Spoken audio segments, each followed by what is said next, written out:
All right. Welcome back to Politically Black. This is your host. I am Drew, and you are tuned in to Politically Black, where we are furiously serious and seriously furious.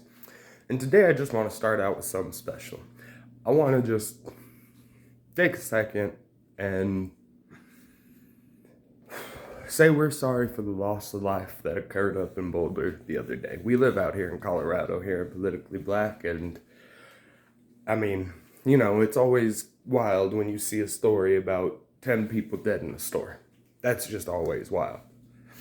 And thoughts and prayers go out to the families. And same for the people working at the salons. The family's best prayers. This video is not made out of a place of hatred. This video is made out of a place of a miscommunication and a lack of understanding on the people's end. What is a hate crime? A hate crime is a racially or sexually motivated crime under the basis of the dude who shot the salons and attacked and killed 6 Asians and 2 non-Asians. That guy may or may not have committed a hate crime. The messed up part about it is we don't know his intention, and his intention would have to be proven or disproven by a lawyer. This is called motive, and it is something that lawyers do investigate. They do try to establish a motive, and they try to actually, if you're the person who is guilty, the other side will try to pick apart your motive or your why. Let's see. Well, the news media decided that was a hate crime. To be fair, Ahmed Al-Alisa, there was another name there, and I know I'm butchering how I said it. That man went into Boulder, Colorado in a King Soopers and killed 10 people. 9 civilians and 1 officer, all white. Where is the charge for the hate crime here? This guy thought that he was being spied on by people, that people were hacking his phone and getting into it to spy on him. Maybe the NSA, but we all know about that. That's not a surprise. That's nothing to go shoot people over. The guy really wasn't well, and I don't think the family checked him in to get help. I think that if you look at his social media, which has suddenly disappeared as of 12 p.m. Colorado time, at the time of this video, his Facebook page that Steven Crowder was able to find is disappeared. Completely disappeared. I pointed up to the corner because I have a Steven Crowder video in the corner.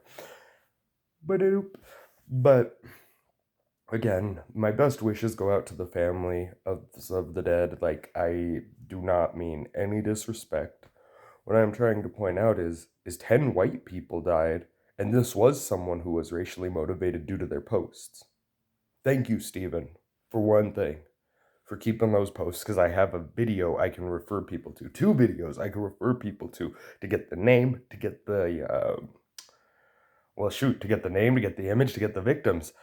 I thank you, because social media took all of his stuff down. You cannot find him. As an independent journalist who doesn't have money to pay for a background search on people, and I'm sure you don't, if you're watching Crowder, you probably can't afford a background search on people either. You got to pay bills and overhead. I don't make enough to do the background search, so I don't get all the extra information. Or, if there's information that is being held on social media, it's being blocked from certain access. So, just thought I would point that out too. The guy was from Arvada, and I think this is indicative of deeper problems in the Arvada Arapahoe district area. They are prejudiced, I will admit, but we never hear about it. It's almost because it's the right people being prejudiced. Feminism wants white women to have power over black men too, so my case was mishandled by a bunch of white females. I think that prejudice still exists in Arapahoe and Aurora. I'm sure that the caseworkers didn't magically become more male overnight. Now, I would say that the guy may have experienced some prejudice in Arvada and Arapahoe. He may have. I'm not going to discount that. That's more like, actually, you was around black people. That's more likely. you are more likely to experience prejudice and hatred and all sorts of other ill-fitted things because you were around poor black people. And I don't mean poor financially exclusively, I mean poor mentally too. People can be very, very, very poor mentally, and you can't argue with these people. I mean, I do it anyway because I'm like, I am chaos given a human body. So I'll be logged into Facebook, like reading comments, and I'm like, this is the one that I'm gonna just say no to and watch the whole thing spiral out.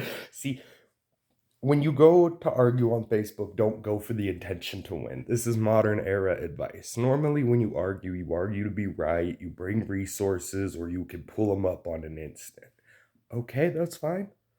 Go in there and say some equally ridiculous shit for once and see what kind of fun you have. Now, be ready. I called someone gingerbread and comped a Facebook 30 day. Whew. I also told someone I was giving them the attention their parents wouldn't. Comp that 30 day.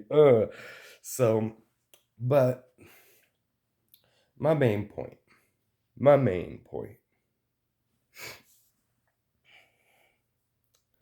If what the dude killing the Asians in the salon did, 6 Asians, 2 non-Asians, was a hate crime, then 10 white people needs to be viewed as a hate crime. And I think we should shift the conversation from a gun-based debate to a what are we doing to keep Islam out debate, because this seems like a bigger concurrent issue with these people. Is like the guy who ran over people in New York, like all these things are happening. It's just they're never charged with hate crimes. Badoo. It's almost like Sharia law can't charge these people with hate crimes and they refuse to be prosecuted under any other form of law.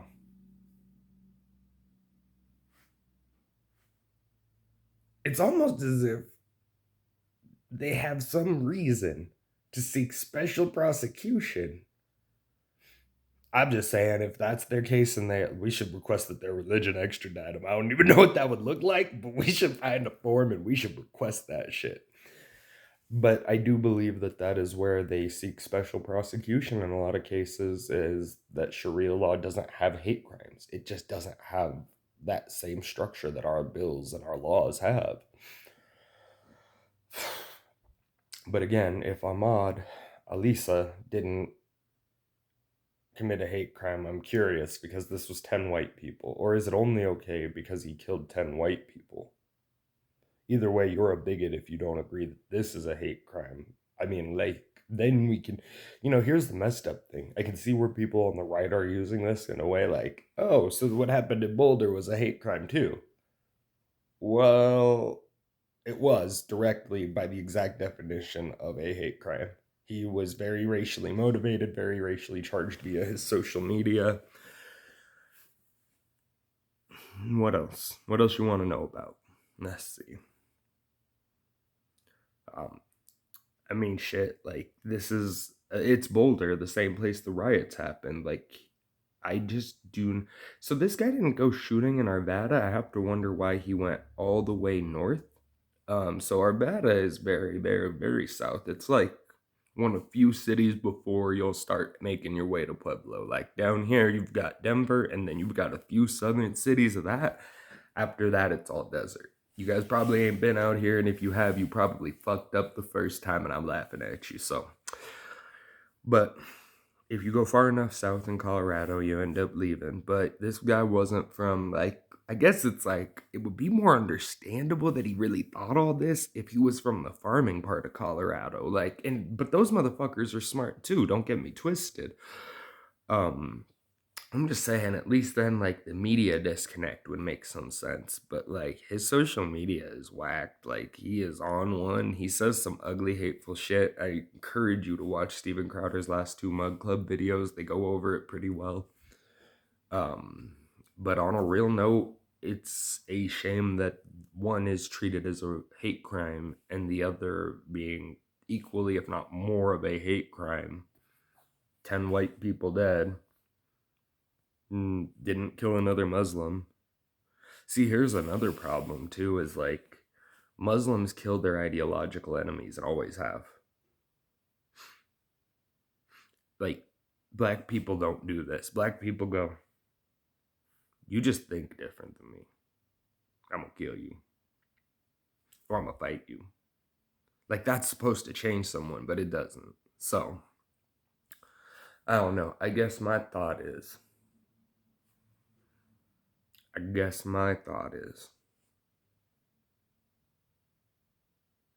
it's just completely fucked up. This is why I left the left, is because you can't make up your mind on something as simple as what is or is not a hate crime. Like, just make up your mind and tell us.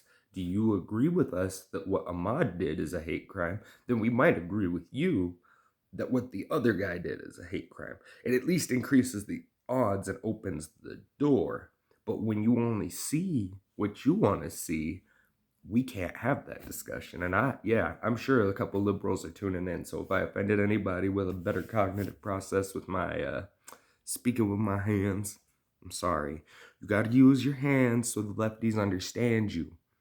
Body language is important. It is something our ancestors developed to help us communicate better.